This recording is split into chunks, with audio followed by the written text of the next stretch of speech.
Hello guys, finally patriot അഥവാ patriot.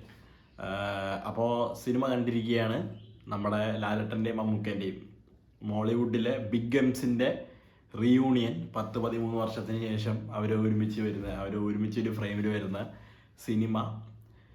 Written and directed by our own Mahesh Narayanan. നിങ്ങൾക്കറിയാം, Malik, take off അങ്ങനെ തുടങ്ങിയുള്ള സിനിമകളൊക്കെ എടുത്ത പുള്ളി ഫിലിം എഡിറ്ററായിരുന്നു. എഡിറ്ററിൽ നിന്ന് ഡയറക്ടറായ മച്ചാനാണ്. അങ്ങേറെ സിനിമ വന്നിരിക്കുകയാണ്. സിനിമ കണ്ടു കഴിഞ്ഞു. കൂടെ അഭിനയിച്ചിരിക്കുന്ന വലിയൊരു താരനിരയുണ്ട്. കുഞ്ചാക്കോ ബോബൻ, ഫഹദ് ഫാസിൽ, നയൻതാര, സാറിൻ ഷിഹാബ്, ദർശന രാജേന്ദ്രൻ, രേവതി, പിന്നെ മറ്റേ പുള്ളിയുണ്ട് രാജീവ് മേനോന. അങ്ങനെ പിന്നെയും ഇഷ്ടംപോലെ ആൾക്കാരുണ്ട്. ഇന്ദ്രൻ ചേട്ടനുണ്ട്, നമ്മുടെ ഗ്രേസ് ആന്റണി, ജിനു ജോസഫ്, പിന്നെ ഇഷാൻ ഷൗക്കത്ത്, അങ്ങനെ ഇഷ്ടം പോലെ ആൾക്കാരുള്ള ഒരു സിനിമയാണ്. Music by Sushin Shyam, edited by Mahesh Narayana and Rahul Radhakrishnan, art director Nithin Muraleedharan, costume designer Dhanya Balakrishnan, makeup department Ranjith Ambadi, cinematography by Manush Nandan ISC. ഇത്രയും പേരൊക്കെ കൂടി ഉണ്ടാക്കിയ ഒരു സിനിമയാണ്. പിന്നെ സ്റ്റണ്ട് കുറച്ച് പേരുണ്ട് കേട്ടോ. മഹേഷ് മാത്യു, റിയാസ് ഹബീബ്, മാഫിയ ശശി, സ്റ്റൺ സിൽവ, ദിലീപ് സുബ്ബരായൻ. ഈ സിനിമേൻ്റെ ബഡ്ജറ്റ് 125 കോടിയെന്നാണ് ഞാൻ കേട്ടത്. ശരി, ബഡ്ജറ്റിൻ്റെ കേസൊക്കെ പറഞ്ഞു. നല്ല ക്വാളിറ്റി ഫിലിം തന്നെ അവർ എടുത്തു വെച്ചിട്ടുണ്ട്. ഇതിൻ്റെ മെയിൻ ഒരു കണ്ടന്റ് എന്ന് പറയുകയാണെങ്കിൽ പെരിസ്കോപ്പ് അഥവാ എന്താ പറയുക, നമ്മുടെ മൊബൈലിൽ മൈക്രോഫോൺ, ക്യാമറ, ലൊക്കേഷൻ ആക്സസ് ഇതൊക്കെ കൊടുക്കുന്നതുകൊണ്ട് ആർക്കെങ്കിലൊക്കെ എന്ന് വെച്ചാൽ ഏതെങ്കിലും ഒരു ഹയർ അതോറിറ്റി നിൽക്കുന്ന, അതിപ്പോൾ എങ്ങനെ പറഞ്ഞാൽ എനിക്കറിയില്ല, ചിലപ്പോൾ ഒരു കോർപ്പറേറ്റ് ലെവലായിരിക്കും, അല്ലെങ്കിൽ എന്താ പറയുക ഒരു ഗവൺമെൻറ് ലെവലായിരിക്കും. ഏതെങ്കിലും ഒരു ഹയർ അതോറിറ്റീസിന് നമുക്ക് ട്രാക്ക് ചെയ്യാൻ പറ്റും നമ്മളെന്താ ചെയ്യുന്നത്, നമ്മുടെ കാര്യങ്ങൾ എങ്ങനെയാണ്, ക്യാമറ, മൈക്രോഫോൺ, ഈ വഴിയുള്ള സംഭവങ്ങളൊക്കെ നമുക്ക് അവർക്ക് ആക്സസ് ചെയ്യാൻ പറ്റും എന്നുള്ളതാണ് മെയിൻ ഒരു കോണ്ടന്റ്. അതിൽ നിന്നും വേറെ കുറേ പ്രശ്നങ്ങളുണ്ടാകും. ദർശന വഴി, പിന്നെ വേറൊരു കൊച്ചുകുട്ടി വഴി, അങ്ങനെ പല പ്രശ്നങ്ങളും ഉണ്ടാകുന്നു. അങ്ങനെയാണ് സിനിമ പോകുന്നത്. ഈ സിനിമയുടെ ട്രെയിലർ കണ്ടപ്പോഴേ എനിക്ക് മനസ്സിലായ കാര്യമാണ്, ഇത് നമ്മളാരും വിചാരിക്കുന്ന പോലത്തെ എന്താ പറയുക ഒരു അടിച്ച് പൊളി ലാലേട്ടനും മമ്മൂക്കയും വന്ന് അടിച്ച് തൂഫാനാക്കി വിടുന്ന ഒരു സിനിമയല്ല. ഈ സിനിമ എന്ന് പറയുമ്പോഴത്തേക്കും ഇത് മമ്മൂട്ടീൻ്റെ കഥാപാത്രത്തിലൂടെ പോകുന്ന ഒരു സിനിമയാണ്. കുഞ്ചാക്കോ ബോബന് കഥ എവിടെയെങ്കിലും ഒരു ടേണിംഗ് വരാണെങ്കിൽ കുഞ്ചാക്കോ ബോബൻ്റെ കഥാപാത്രം കൊണ്ടായിരിക്കും. ഫഹദ് ഫാസിലൊരു ഗ്രേ ഷെയ്ഡാണ് കൊടുത്തിരിക്കുന്നത്. ലാലേട്ടൻ വരുന്നത് മമ്മൂക്കനെ രക്ഷിക്കാനാണ്. ഇത്രയും കാര്യങ്ങൾ നമുക്ക് ആ ട്രെയിലർ കാണുമ്പോൾ തന്നെ മനസ്സിലാവും. അപ്പം ഇത്രയൊക്കെ വിചാരിച്ചാൽ ഞാൻ സിനിമയ്ക്ക് പോയുള്ളൂ.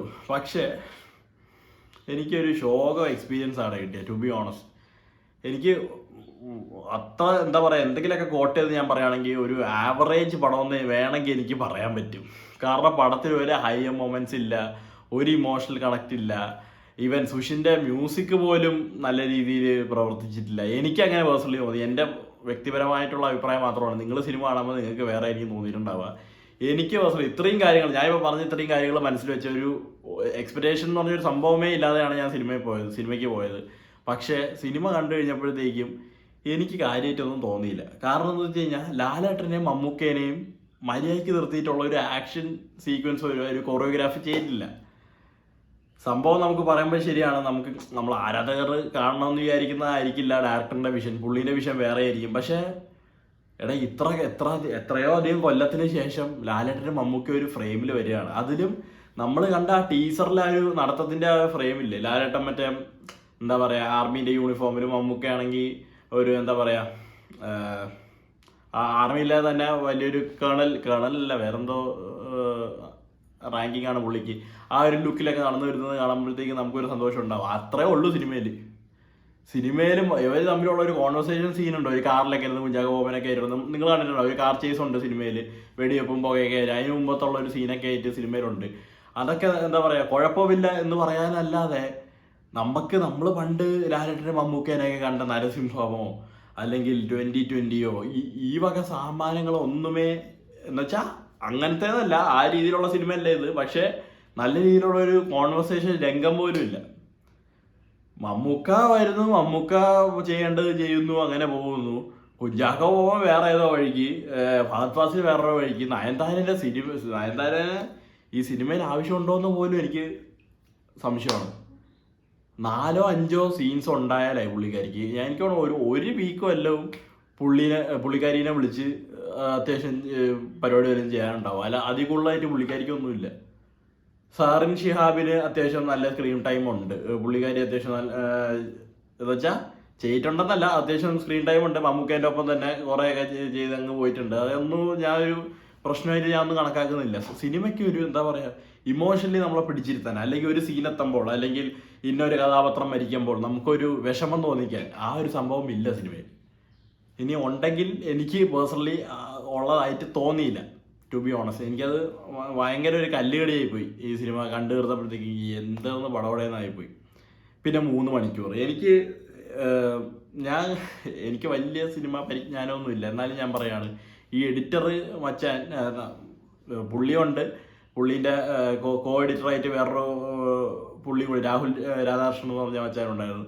പുള്ളിക്ക് തോന്നിയില്ലേടായി ഈ സിനിമയിൽ അനാവശ്യമായിട്ട് കുറേ രംഗങ്ങളുണ്ടെന്ന്. ഈ സിനിമയിൽ ഒരു 1.5-3 മണിക്കൂർ ചുമ്മാ കട്ട് ചെയ്ത് കളയാൻ പറ്റും. ആ രീതിയിൽ നമുക്കെന്ന് വെച്ചാൽ ഒന്നുമില്ല, ഒരു സീനിലോട്ടുള്ള ലീഡാണ്, പക്ഷെ അത് ഒന്ന് ബേൺ ആവാൻ എത്ര സമയം എടുക്കുന്നത്? ഈ സിനിമയാണെങ്കിൽ സ്ലോ പേസിംഗ് എന്ന് പറഞ്ഞാൽ അമ്മാതിരി സ്ലോ പേസിങ്. തുടക്കമൊക്കെ നമുക്ക് മനസ്സിലാക്കാം, ഫസ്റ്റ് ഹാഫിന് മനസ്സിലാക്കാം, കഥ ഒന്ന് പറഞ്ഞ് ഒരിടത്ത് എത്തിക്കാനായിട്ട് അവർ നല്ലൊരു ഇൻ്റർവെൽ ബ്ലോക്ക് ഉണ്ടാക്കാൻ നോക്കിയിട്ടുണ്ട്. പക്ഷേ ഇൻ്റർവെൽ ബ്ലോക്ക് എന്താന്ന് ഞാൻ പറയുന്നില്ല, അതിനെ വേറൊരു രീതിയിൽ അല്ലെങ്കിൽ വേറൊരു ക്യാരക്ടറിനെ ഇൻവോൾവ് ചെയ്ത് കൊണ്ടുവന്നിരുന്നെങ്കിൽ ഓഡിയൻസ് കത്തിച്ചാനെ. ഇത് തിയേറ്റർ ഒരുമാതിരി മരണ വീട് പോലെയായിരുന്നു. എല്ലാവരും ഇങ്ങനെ ചുമ്മാ ഇരിക്കണം. സെക്കൻഡ് ഹാഫ് പതിക്കായപ്പോൾ പുറകിൽ നിന്ന് ഒരുത്തം കൂർക്കാൻ വലിക്കണം. സോ ഞാൻ നെഗടിക്കാൻ വരുന്നൊന്നുമല്ല, കണ്ടിരിക്കാവുന്നുള്ളൊരു സിനിമ തന്നെയാണ് ഈ സിനിമ.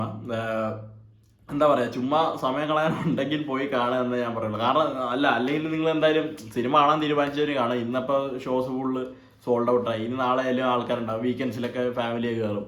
അപ്പോൾ കാണാൻ തീരുമാനിച്ചവർ എന്തായാലും കാണോടെ. ലാലേട്ടനും മമ്മൂക്കയും വരുന്ന സിനിമ എന്ന് പറയുമ്പോൾ തന്നെ എല്ലാവരും പോയി കാണും.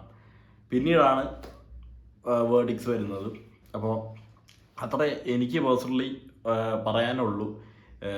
അത്ര എന്താ പറയുക, മേക്കിംഗ് ലെവലോ പ്രൊഡക്ഷൻ ക്വാളിറ്റിയൊക്കെ വെച്ച് നോക്കുമ്പോഴത്തേക്കും അത്ര ഒന്നുമല്ല, നമുക്ക് കണ്ടിരിക്കാൻ പറ്റുന്ന ഒരു സിനിമയാണ്. പക്ഷേ എനിക്ക് കിട്ടേണ്ടത് കിട്ടിയില്ല. അത് എന്താ പറയുക, ഒരുമാതിരി മൈൽഡ് ആവറേജ് പടമാണെങ്കിൽ പോലും എനിക്ക് ഇഷ്ടപ്പെടുന്നതാണ്. പക്ഷേ ഇതെന്തോ വേണമെങ്കിൽ ആവറേജ് എന്ന് പറയാം, അല്ലെങ്കിൽ ഒരു ബിലോ ആവറേജ് എക്സ്പീരിയൻസ്, അത്രേ എനിക്ക് പേഴ്സണലി തോന്നിയുള്ളൂ. നിങ്ങളെന്തായാലും സിനിമ കണ്ടിട്ട് ബാക്കി തീരുമാനിക്കാം. So bye bye.